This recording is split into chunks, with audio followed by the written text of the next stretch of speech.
Salutations les amis. Au début de notre voyage dans le livre La tragédie des siècles, aussi appelé le Grand Espoir, au chapitre 1, nous trouvons le Christ au sommet du mont des Oliviers, regardant Jérusalem et son magnifique temple, et Jésus pleure de manière incontrôlable. Nous entendons ces paroles et nous les lisons dans Luc 19 au verset 42 à 44, alors qu'il s'adresse à la ville condamnée. Si seulement tu avais, toi aussi, reconnu aujourd'hui ce qui peut te donner la paix. Mais maintenant, cela est caché à tes yeux. Des jours viendront pour toi où tes ennemis t'entoureront d'ouvrages fortifiés, t'encercleront et te serreront de tous côtés. Ils te détruiront, toi et tes enfants au milieu de toi, et ils ne laisseront pas en toi pierre sur pierre, parce que tu n'as pas reconnu le moment où tu as été visité. Au moment où cette prophétie a été prononcée, il semblait tout à fait impossible qu'elle se réalise un jour. Les murs de la ville étaient hauts et bien fortifiés. Le temple offrait une vue spectaculaire, scintillant de blanc et d'or. Pourtant, à peine 40 ans après que la triste prophétie du Christ ait été prononcée, elle s'est accomplie exactement comme prévu. L'autrice inspirée donne cette terrible description. Spectacle terrifiant. Toute la crête de la colline qui dominait la ville flamboyait comme un volcan. Avec les fracas du tonnerre, les bâtiments, l'un après l'autre, s'effondraient dans un brasier dévorant. Les toits de cèdre ressemblaient à des nappes de flammes. Les pinacles dorés jetaient des reflets embrasés. Des tours s'élevaient des colonnes de fumée et de flammes dont la lueur éclairait les collines avoisinantes. Dans l'obscurité, des groupes d'assiégés en proie à une angoisse mortelle suivaient les progrès de l'incendie. Les cris des soldats romains et les hurlements des insurgés périssant dans les flammes se mêlaient au crépitement de l'incendie, et les échos de la montagne répercutaient les lamentations du peuple massé sur les hauteurs. Des gens rassemblaient ce qui leur restait de force pour faire entendre une dernière clameur d'angoisse et de désolation. De manière surprenante, cependant, aucun chrétien n'est mort dans cette destruction. Comment ont-ils pu s'échapper ? Voyez-vous, le Christ avait donné un avertissement à ses disciples, et tous ceux qui avaient cru à ses paroles avaient attendu le signe promis.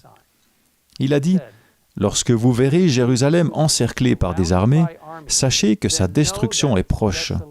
Alors, que ceux qui seront en Judée s'enfuient dans les montagnes,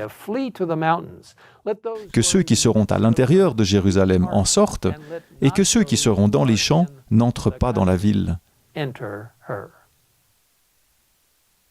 L'histoire nous apprend que les Romains, sous le commandement de Caius Cestius Gallus, ont encerclé la ville, puis soudainement, ils se sont retirés de manière inattendue. Ellen White écrit « Dieu, dans sa miséricorde, dirigeait les événements pour le bien de son peuple. Le signe promis avait paru, et l'occasion était donnée aux chrétiens sur le qui-vive et à tous ceux qui le voulaient d'obéir à l'ordre du Seigneur.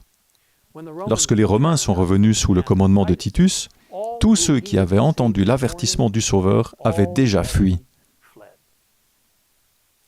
La prophétie nous avertit que ces scènes vont se répéter, mais à une échelle beaucoup plus grande. Nous lisons « La prophétie du Seigneur touchant Jérusalem doit avoir un autre accomplissement, dont ce néfaste événement n'est qu'une pâle image. Dans le triste sort de la cité élue, il faut lire ce qui arrivera à un monde qui a rejeté la miséricorde de Dieu et foulé aux pieds sa loi, à contempler les conséquences de la réjection de l'autorité du ciel. Le cœur se serre et l'esprit se trouble. Mais une scène plus lugubre encore est cachée dans l'avenir. Néanmoins, nous ne devons pas avoir peur. Tout comme Jésus a averti ses disciples de la destruction de Jérusalem, il a aussi averti le monde de sa destruction. Il nous a donné des signes de l'approche de ce grand jour, afin que tous ceux qui le veulent puissent échapper à la colère à venir.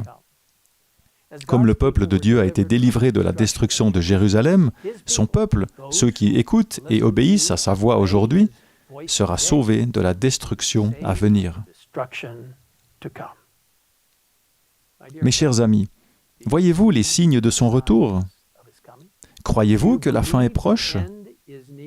Êtes-vous prêts pour la tempête qui va bientôt frapper le monde avec une rage inlassable? Vous pouvez l'être. Vous pouvez être prêts. La Bible nous assure « Ayez confiance en l'Éternel, votre Dieu, et vous serez affermis. Ayez confiance en ses prophètes, et vous réussirez. » Une fois de plus, je vous encourage à vous procurer une copie de ce merveilleux ouvrage intitulé « La tragédie des siècles », disponible en téléchargement gratuit et en plusieurs langues sur le site greatcontroversyproject.org.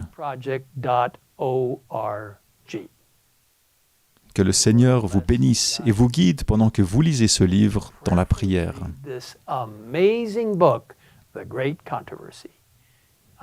Et maintenant, je vous invite à prier.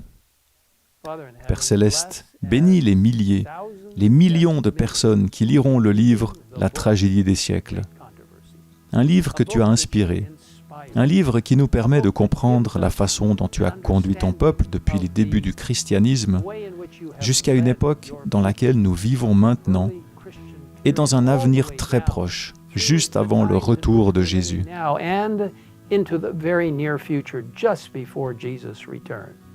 Seigneur, bénis les personnes qui liront ce livre et qui mettront en corrélation les événements avec les prophéties bibliques. Seigneur, aide-nous à comprendre que, quelle que soit la situation à laquelle nous sommes confrontés, par la grâce de Dieu, si nous mettons notre confiance en lui, il nous guidera. Il nous donnera un moyen d'échapper selon sa volonté.